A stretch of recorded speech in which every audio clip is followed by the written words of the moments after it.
We're back talking about vibration and how important it is and how profound it can be on the human condition, not to mention the human psyche. We're exploring this and a bunch more with Dr. Horowitz when we come back. We're back exploring what some would say is the very fabric of the universe. We're talking about vibration. And Dr. Horowitz, you're familiar with string theory, aren't you? That plays intimately to the book of 528. I thought it might. Yep, it's wonderful, Rob. It really is. Well, the thinking is that in order to marry the two great sciences, Newtonian, the big stuff, the planets and gravity, and this bizarre micro world of quantum physics, that they have to come up with all these extra dimensions. And beyond that, they surmise that everything is just vibration in its very essence. Exactly, like a guitar string. And, that when you talk about this, it's fascinating because there's just so many ways we can go. I mentioned whales at the bottom of the hour, and they have such a sophisticated way of communicating. They know that these low tones they emit can go for hundreds of miles. And beyond that, these whales have a knowledge of the thermal layers in the ocean because they seem to take advantage of these streams or currents of warm water or warmer water in the ocean because they know that their frequencies travel down them much more efficiently. Well, the joy is that we now are realizing how powerful frequencies and sound, and water is a liquid crystal superconductor of sound and light. So if you begin to realize that if you can impregnate water, a liquid crystal, with a frequency of love, and you drink that, you really can open your heart. You can have a whole spiritual transformation happen. Is there any example that you can cite that this tone, these perfect dimensional tones that some might even see as a gateway, have manifested themselves either naturally or through someone's music or art? Oh, absolutely. In fact, we're heralding now that, and I know this may seem incredible to particularly well-studied Judeo-Christians, because we're heralding the 528 frequency as the key to the house of David that opens doors that no man can close and closes doors that no man can open. Those doors are spiritual portals, and particularly the door over the heart for love.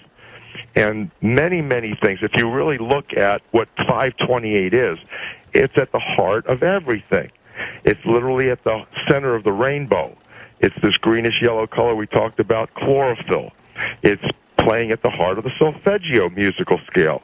It's fundamental to pi, phi, the golden mean, the Fibonacci series.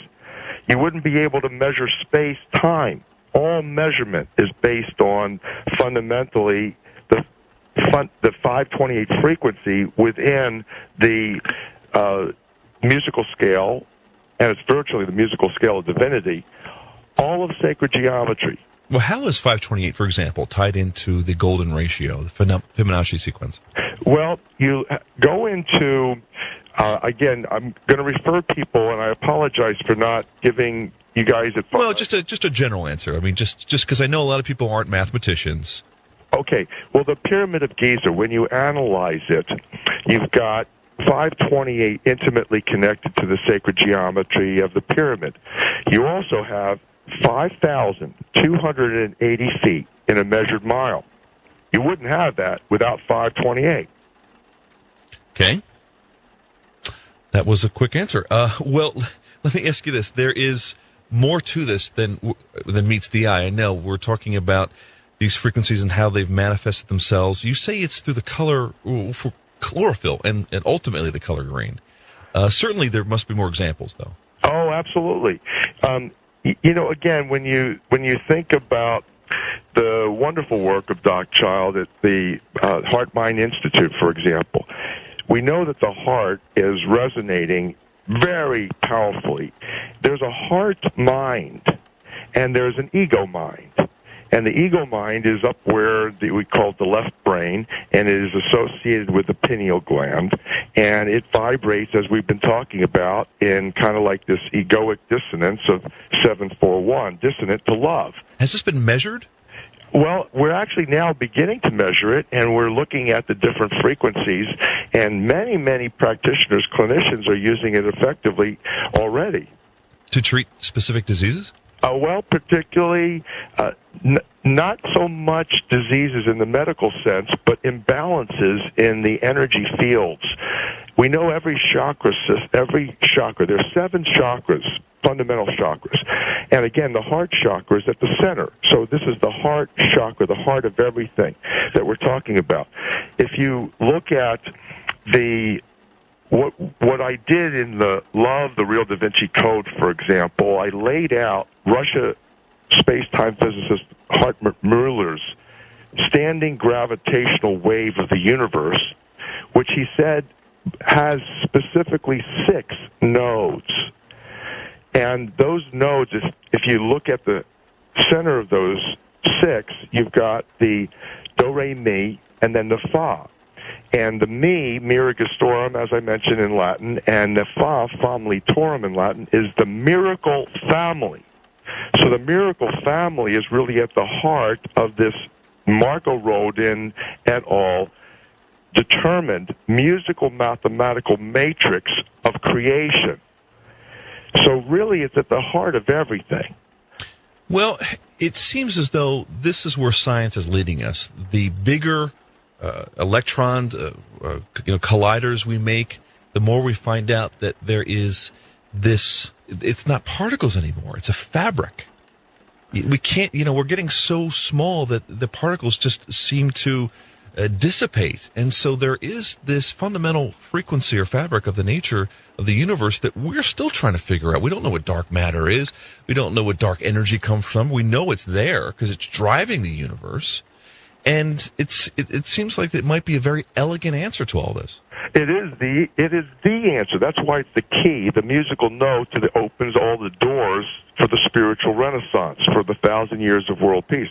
This concept that we're literally vibrating in love, and that's the source of the creative intention. If you look at how healing is administered, miraculous healing is administered by basically 3 factors. The first is faith. You've got to have faith. The second factor is prayer. You got to have prayer. And then you have this faith is centered, as I mentioned earlier, in your heart.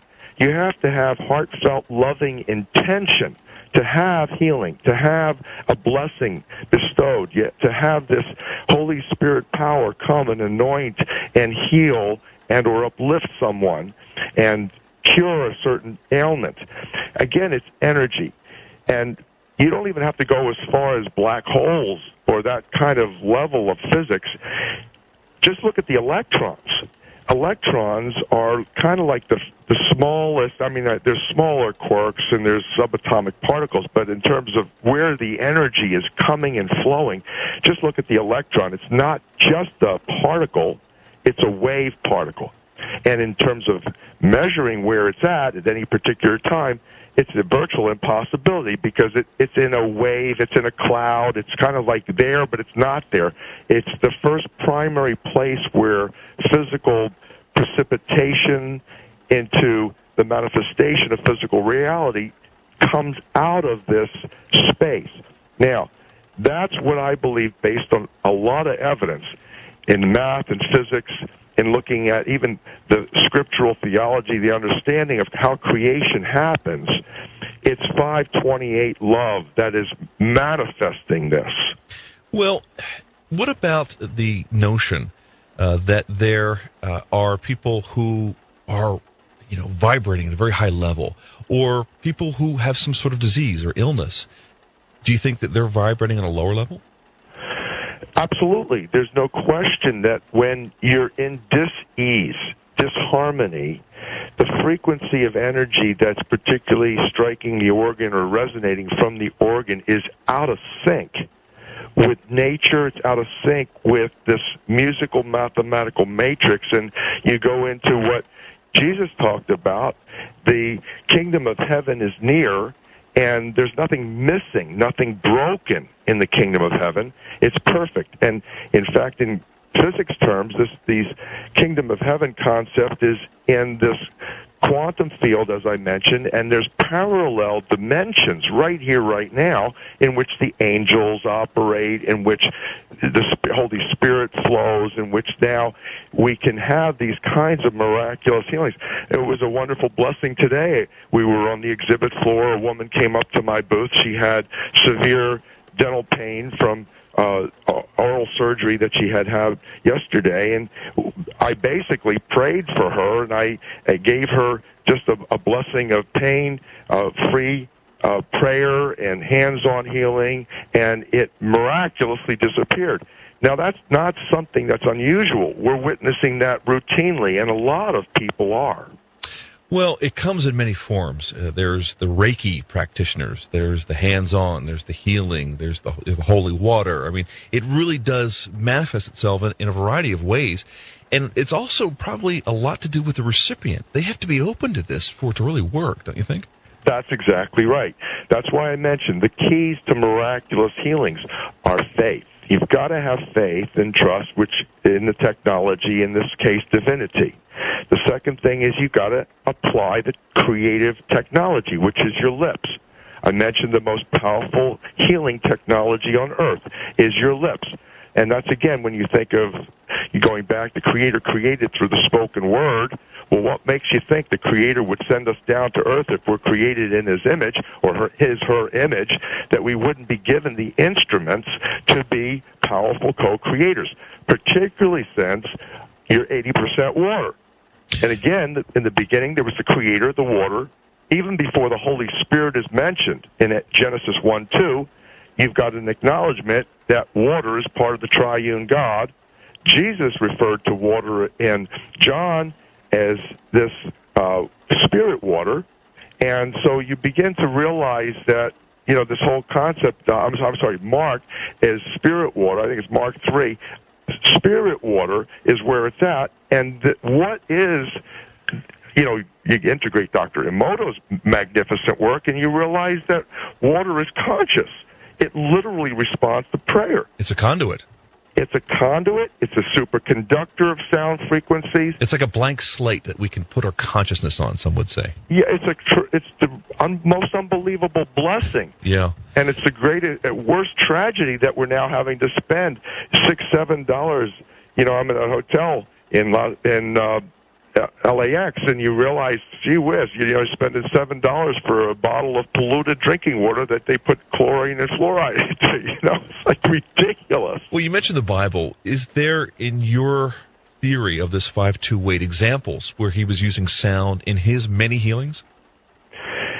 Well, again, it's prayer. If you have, like Jesus said, Yeshua said, if you have little faith as a mustard seed, you can move mountains. And then again, it's the prayer. It's the spoken word that has to reflect the law. And what's the law? Well, math is the Creator's language, and the law is the musical, mathematical matrix of creation. If you're in dissonance to the law, then you're going to have the repercussions. And this is one of the most magnificent, there are many magnificent revelations in the book of 5-8, Prosperity, Key of Love. You can get it at the book of528.com. I neglected, and I apologize to, I never gave that website to... It's linked up through Coast. Yeah. So thanks a lot for popping that up there.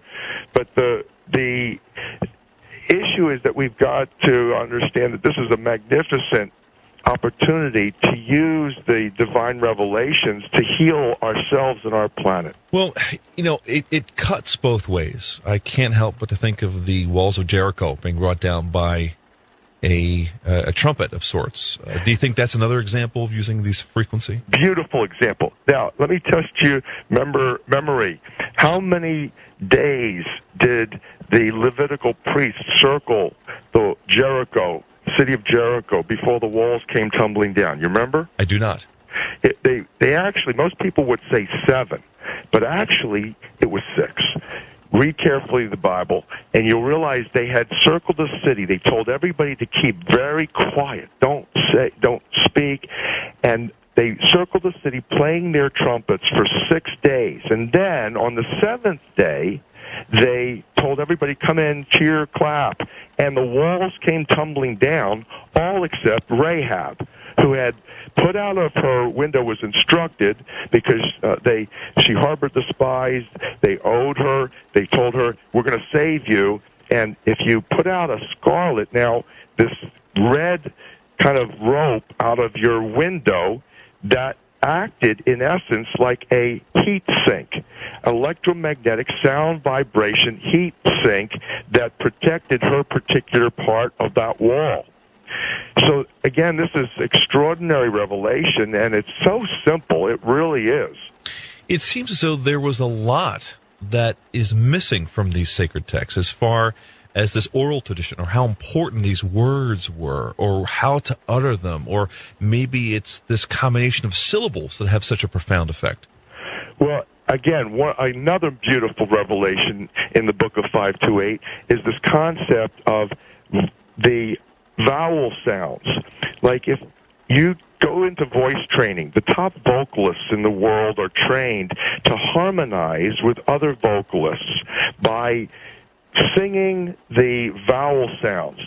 And if you do that, A-E-I-O-U, and you do it in a circle, it sounds like A-O-A-O-A-O-A.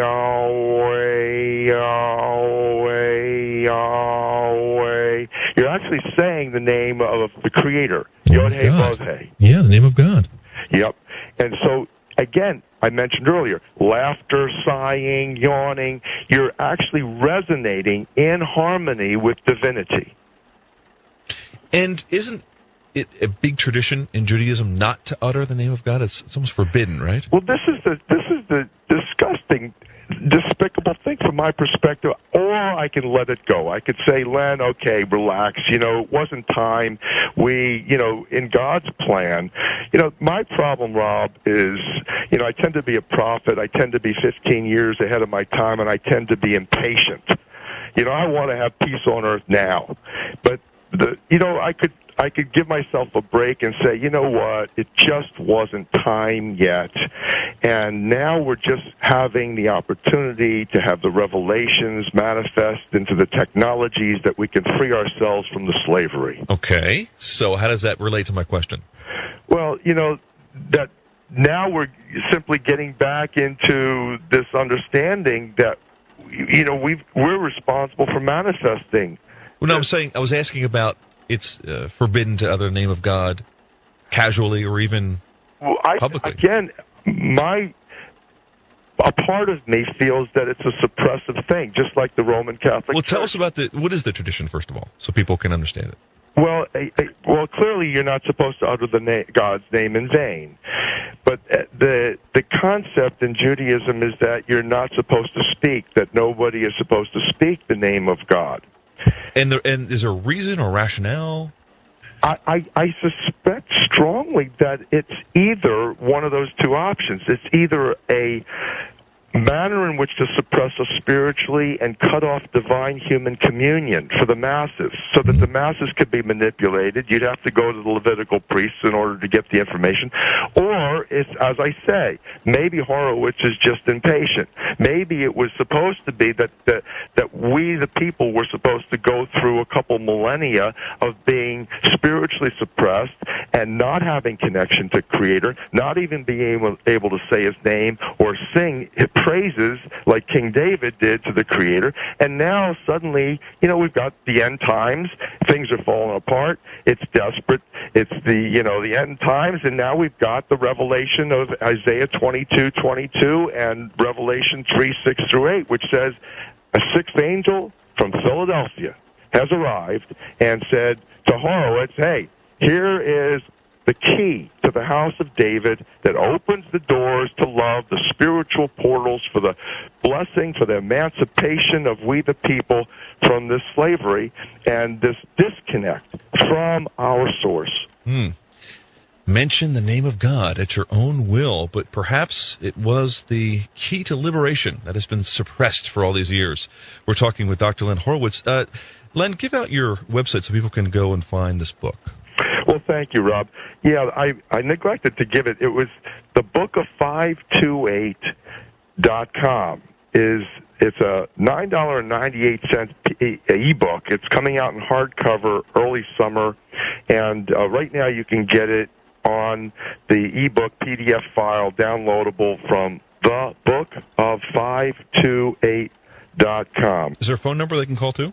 Yeah, there's a 888-508-4787 for all of the books, tapes, DVDs that I've done, healthcare products. We put 528 into some outstanding products for healthcare because, again, love is the universal healer. Well, we're getting into this, and we're just beginning to unravel the 528 code. There's still a lot more areas we need to explore. Your phone calls, too, are going to help me dissect this rather complex conundrum of the vibrational fabric of the universe. You're listening to Coast AM. We are talking about the 528 code. It is way beyond the Da Vinci Code. And this is something that's fascinating because what is the commonality of every culture? No matter where they are or when they were, it's music. There's always some form of music, from the smallest tribe to the biggest civilization. And this vibrational expression seems to be an imperative to the human condition. We're talking about that and much, much more with Leonard Horowitz when we come back.